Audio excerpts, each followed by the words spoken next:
Пасха всечестная, Пасха Христос Избавитель, Пасха не пор... Югары Баграш авылында Троица ширкәвен төзекләндерү эшен башлауга гыйбадәт кылалар.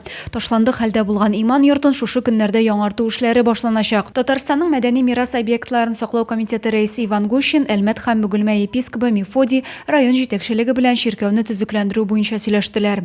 Бинаны яңарту эшләре бергәләп саклыйбыз федераль проекты буенча 2 этапта башкарылачак. Каждая бревнышко, каждая дощечка будет по законам реставрации деревянного зодчества будет обследовано, обследованы фундамента, сделаем геологию и в принципе к осени мы вернем храм уже в отреставрированном виде. Ширкәү төзелеше 2 ел дәвам итәчәк. Быел көзгә кадәр аны торгызып, түбәсен ябарга ниятлиләр. Аннан икенче этапта эчке эшләрне башкару планы тора. Иске ширкәүнең һәр тактасы агач төзелеш сәнәгате законнары буенча тикшерелеп, инвентарьга алыначак. Мөмкинлек чыгу белән без инде аны үзебезнең гозурыбызны Иван Николаевич Гущинга җиткерергә дидек. Ул безнең министрлар комитетының кураторы булып тора.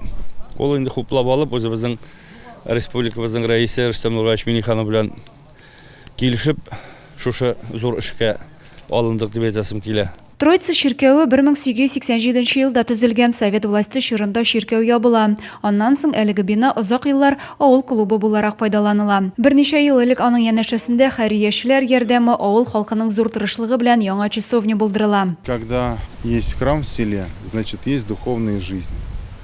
Восстановление храма всегда является общим делом. И сегодня мы положим начало благое, совершим молитву перед благим делом, ну а дальше уже каждый будет прилагать посильную помощь, усилия для того, чтобы этот Божий дом вновь стал домом молитвы. Авыл халкы да иман йортын саклап калу өчен тырыша. Тиздән авылыбызда ширкәү шыңы яңгырар дип сөенәләр. Мин даже жыладым, инде чистартырга да килдим.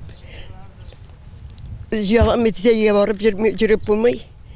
Ул җиткерсәләр бик әйбәт, бик зур рәхмәт моны башлап эшләүчеләргә. Авыл үзәгендә ширкәү торгызылып, югары багражлыларны үзенә җыяр дип өметләнәбез. Адилә Борханова, Денис Сипатов, Зей хәбәрләре.